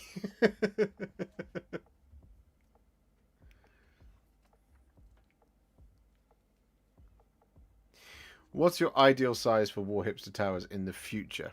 So what I would love is for this channel to eventually become a place where everything to do with your hobby needs is covered on a weekly basis. And what I mean by that is I would love to get to the point where we have 7 videos a week. We have a video every day of the week, be it live stream or content. However, I can't do that myself every month because it's just too much. It's too much. It's too much work for. I do 2 a week, which is a lot. But to do 7 a week is impossible. So what I would like to do is be able to do a video every single day, and also do live streaming. Probably about the same, maybe 1 or 2. Maybe 1 or 2 extra streams a week, which would be great because that way we can then make videos that aren't they aren't all growers. They aren't basically. It's not all dependent on growth, right? It's based on actually augmenting your experience of wargaming and this, that, and the other. So, as an example, it would be great to be able to have on the channel contrast plus painting videos. How to play games, call it Generalship Plus, something like that. How to make terrain, how to paint terrain, how to make boards, how to make custom battle boards and stuff like that. To be able to do all of that, to be also to be able to experience and review and recommend games outside of Warhammer. Absolutely, that would be something we would love to do, in order to help raise other ships up, this, that, and the other, and just to kind of be able to just hit all of those parts of tabletop wargaming as a hobby, and do it all of the time, and to kind of also be able to do what I think of as like dream projects. So to be able to kind of go, hey, what was it something you would really like to do? I would really like to do. So, for example, I want to do Armies on Parade. I do really want to do Armies on Parade, and I want to do Armies on Parade as Flesh Eater Courts, and I want to create the 6x4, the 2x2 tile that you have for Armies on Parade, and just create a really detailed in Court of the Summer King thing. So it's just bones and carrion everywhere, as well as being able to then put your models within that, and to be able to take you on that journey of putting that together. However, to do that takes a lot of time, and in order to facilitate doing that time, I have to make a lot of videos in order to cover for that time. But in order to make all of those videos, I have to have time, and in order to have that time, I have to see what I mean? It's this endless thing. So if I have to, let's say if I have to do a painting video on a Thursday and a painting video on a Saturday in order to keep growing the channel and also be able to, hopefully put food on put food on the table and keep a roof over our heads, at least as part of my contributions to the household with Al as it is, I have to be able to make those videos. So if I don't make those videos, I can't do that. Same for these streams. If I don't do these streams, we don't break even, and it becomes tough on us. So you have to make the video, so that takes time. If you want to do the dream project, you have to create time to do that. So in order to do that, we have to work really, really hard to make a bunch of videos to cover for that time. So do you make 4 or 5 videos in a week? Do you then allow yourself a week to do your dream project? Well, it's not going to get done. So do you, over 2 weeks, make 8 videos to give you a fortnight? Do you, over 2 weeks, make 16 videos to give you a month? Do you see what I mean?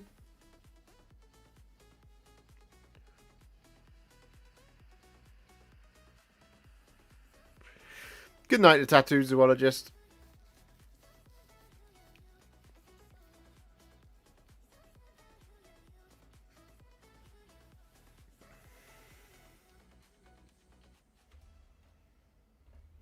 So what it's better to do is to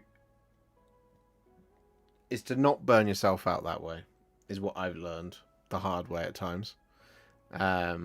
Is to just slow down and realize that Rome wasn't conquered in a day. So it's okay to have all these ideas and not act on them, but to bank them for later. There's a bunch of stuff. I'd love to do. I'm the same as you guys when it comes to wanting to do army projects. I want to do Horus Heresy. I want to do Legions Imperialis. I want to do Necromunda. I want to do Blood Bowl. I want to do all of this stuff. I do, but I have to remain on focused and on target with certain things to not be crippled by indecision. You see what I mean? So, like, I have the Amazon's Blood Bowl team. I really want to paint them, but time spent doing that is not time spent creating videos. Even though I can make a video out of that. But is that video more important than, I don't know, new Stormcast Eternals? These are all the decisions you have to weigh up. Stay on AOS, I need you. Yeah, don't you worry. AOS is never going anywhere. I love it too much. And we are one of the people. We are one of the team of people. Liam is included in this. It's a team that consists of 2 of us. That I know. Loads of people are welcome to join this team. It's just making content to increase visibility of how good that game is. And just kind of hammer home just how important it is that people enjoy it. And to just kind of help trying to dispel some of those disparaging comments that get made about the game, because I love Age of Sigmar. I adore it so much. Speaking of AOS, are you going to still be doing more Project Spearhead? Yep, that is something that I really want to do. At the moment, I don't have the time.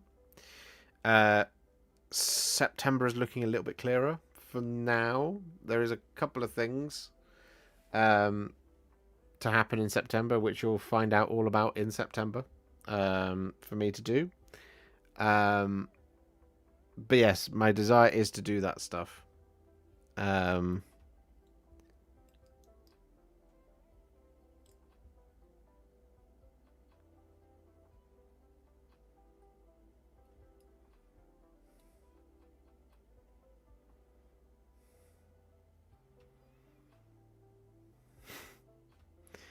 If you just go with current GW releases, you can enjoy all the games and still be on top of the trend and the algorithm, can't you? Sort of, yes.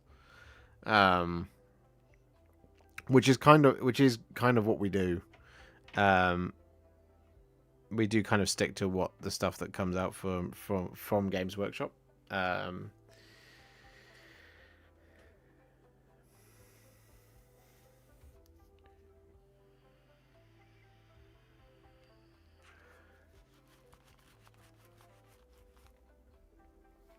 Lone Monkey Productions, thank you very much for becoming a member. I appreciate that. That's very kind of you.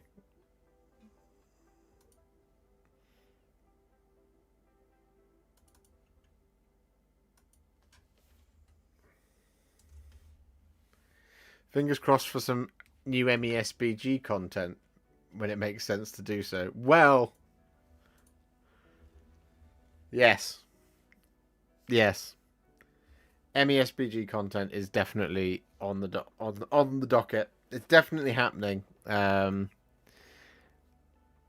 going to be making MESBG content. Don't you worry about it. Especially with a new edition on the horizon. I'm very excited for that. We'll have to see what the lead-in to it looks like, and once we know more about what the hell's going on, it will kind of inform what the content plan will be. But yes, we're definitely gonna do it. You do way more than some people do when they get free GW stuff, so good on you. Well, that's it. Like, I feel like I feel like you guys. This is the thing, right? All the people who are members, all the people who are Patreon subscribers, all the people who are subscribers, all the people in chat, everybody who's chatting away, everybody who's liking, who comments, who does anything or interacts with any of the videos. You got me to a position where I was able to have that relationship with Games Workshop. So I give back to you as a thank you by doing stuff with those models, because realistically, that's the stuff a lot of people want to see, you know? And, like, you know, they're sending it to me, so I should do stuff with it. It makes no sense for it to... It makes no sense for it to clutter up my house for no reason. And also, I love models. I love painting models. I really, really do. I enjoy it so much. It is my jam. It's my thing. It's what I love to do. So, getting I mean, we're straying into the 40k argument territory that we keep having, but I get so excited by a new box of minute models, and I get so excited by being able to paint them that I just go, hey, we get to paint this thing, let's go, and we get to do it. And especially when the model's really great and it's exciting. That's why I want the 40k models to be better. You know, because I want to get them and be like, oh, that's cool.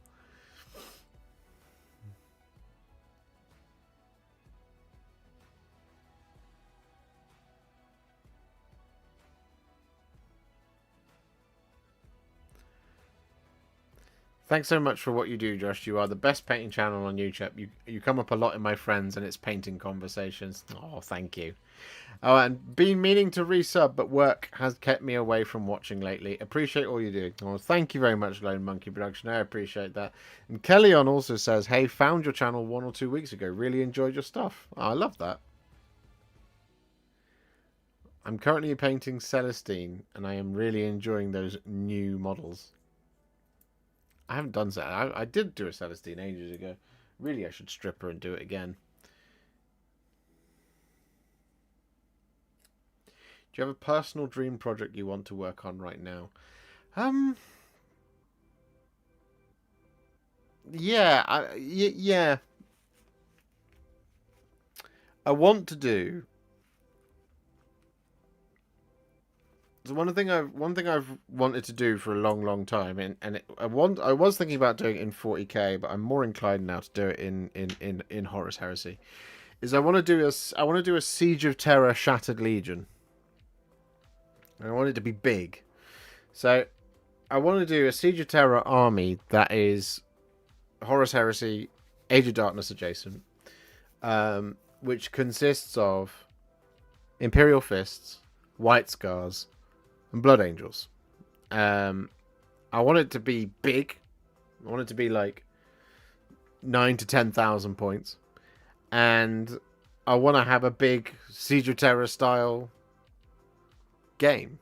I want to do that, and I was thinking about doing it for ages in 40k because I thought, you know, well, we can do a detachment of Blood Angels, a detachment of White Scars, and a detachment of Imperial Fists. It's easy. And then they got rid of the allies rules, made it impossible to do so. And then recently they kind of said, well, it doesn't matter what color you paint them, so we could do it now. Make a mega board as well. Yeah, I'd love to do that. Yeah. But it's a lot of models. It's a lot of painting. And it's like you kind of just put your dream, you put those dream those dream products on the back burner a little bit. No, you're not wrong, Alec, man. Shattered Legions, though, would be what you would call an allied detachment in Horus Heresy. You can't... Shattered Legions can be anything. The Shattered Legions, as it was done in the book, are the Raven Guard, Salamanders, and the Iron Hands. They create the Shattered Legions, but it would be how you would play it legitimately in a game of Horus Heresy.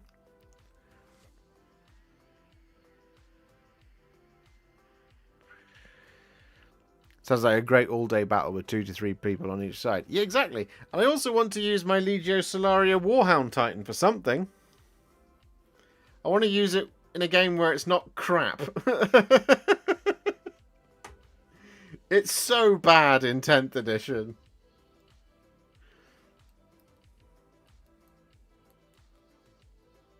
More doable in Legions Imperialis, perhaps. It's quicker to do in Legions Imperialis. And I'm really compelled by Legions Imperialis. I think Legions Imperialis is fantastic. And I want to do more of it. However, as cool as Legions Imperialis is it as cool as 32mm? It's a different type of cool. Let's call it that.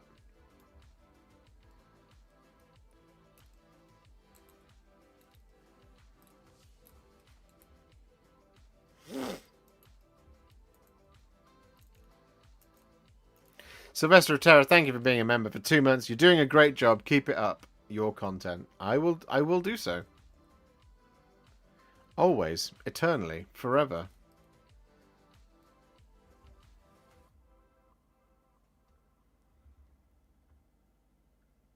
The problem with Legions Imperialis is finding other people who play Legions Imperialis, in my experience. I mean, that's true of all of the games, right? It's much easier to find somebody to play 40k or Age of Sigmar than it is to play any of the other games that Games Workshop makes. Yeah, it's just it's hard to coordinate so much at once when you're just one person, if that makes sense. Because I have the channel to think of, I have the content commitments to think of, and it's a lot of information to be stuffed into one brain. So planning long-term projects like that takes even more brain power, which I cannot. I have to limit the amount of distractions that I'm capable of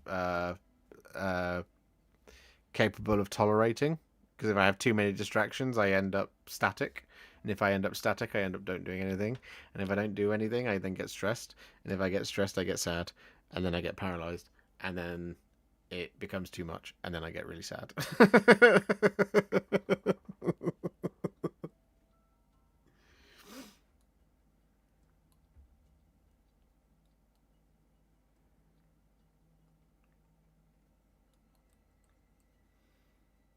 Welcome to my world. Yeah,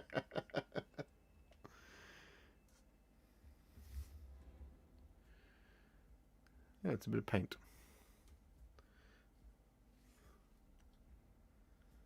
How bizarre. How bizarre.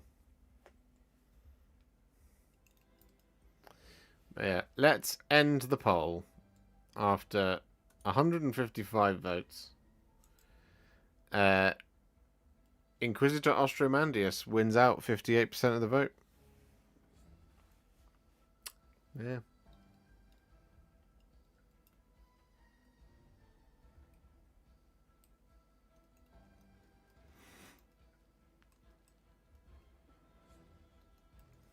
I do need help, Raz. If I had one other person working on the channel, we'd be able to do things like battle reports.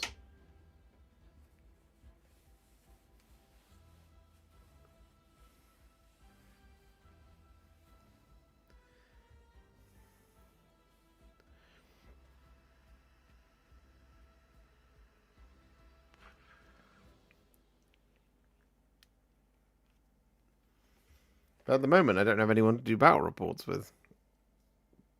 But that's it. I only want to grow the team if I can afford to pay someone a decent wage. I don't want anyone to make that decision to come on board and then have to struggle. That's not fair. It's got to be good. It's got to be good for them. It's got to be a dream. It can't turn into a nightmare. Do you see what I mean?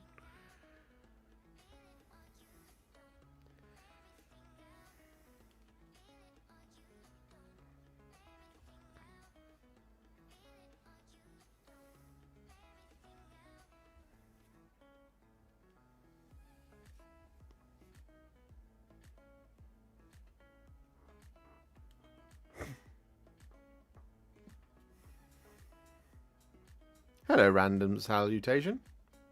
I'm very well, thank you. How are you? I was just enjoying this music for a moment there. I got distracted by it. I'm visiting the family home over Christmas, hoping my epic Ultramarines and Blood Angel army is still in the loft. Goblin green bases, flock and all. Oh, I love it, Ian. I love it. I like finding my old models with goblin green bases. There's one. An old inquisitorial stormtrooper with a plasma gun.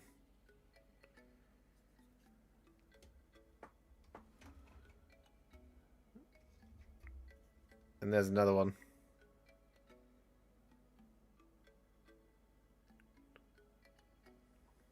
I knew what I was doing as a kid.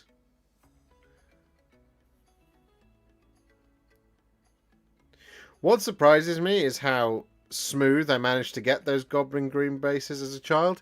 Given as when I was a child, I didn't know you thinned down paints. I used to just instinctively put my brush into the water and not dab off any of the water and then put that into the paint and then paint it on that way.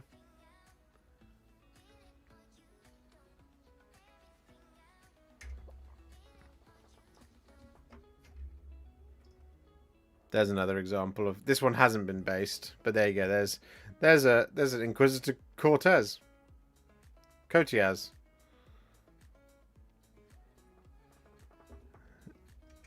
That was very young me. There's his hammer.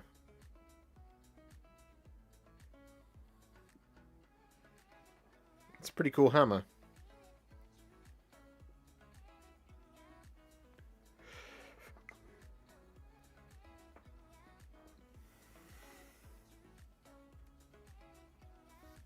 Could you do a slow burn dream project as Me Time Monday? Me Time Monday kind of is me doing all of the stuff. So like I have kind of started it. So I built obviously Chinsha and I finished that Sky Hunter jet bike. I do need to do the other two, which I will do at some point. I need to build them and then get them painted. But it's like we're getting it slow. It's a slow build type thing. But then I do there is other stuff that I want to do in between that as well. So it's like what I'm really bad at is I guess multitasking. So like Me Time Monday kind of is an attempt to do a bit more multitasking because I'm like what I want to do is I want to sit and, for example, I just want to do white scars, but I can't just sit and do the white scars because I've got other stuff to do. So that is a tight space for me to be able to do some of the white scars. But then occasionally it's like, well, I actually do need to do these bases and I need to do this build and I need to do this thing as well at the same time. So, and it's stuff that I want to do. You know what I mean?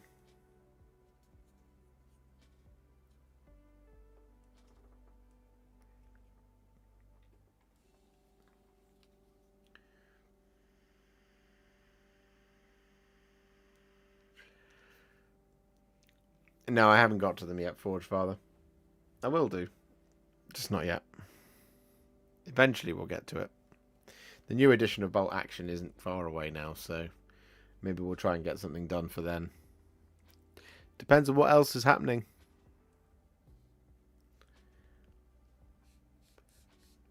I also need to talk to somebody who really knows their stuff about Bolt Action. Just to make sure that I get it right. because I don't want to get I don't want to get beaten up by the internet for painting them wrong. Anyway, guys, it is 25 to 11, which means it is time for me to scuttle off because I've got videos to make, and all that good stuff. So I'm gonna run for now. There will be 2 painting videos coming up next, Thursday and Friday. The last 2 Stormhost videos will be finally done with Scaventide as of this week. And then there's some stuff coming this weekend. You're allowed to guess what it is. I can't tell you. But I'm going to raise this hand of farewell. I'm going to wave at you. And I hope you all have a lovely evening and a lovely rest of your week. And I hope you enjoy all the painting videos and stuff that's coming out for you over the rest of this week. Have a great time, everybody. You're the best audience ever. See you all in the next one. Love you. Bye. Bye for now. Bye. Bye. Have a good one. Bye. Bye. Love you.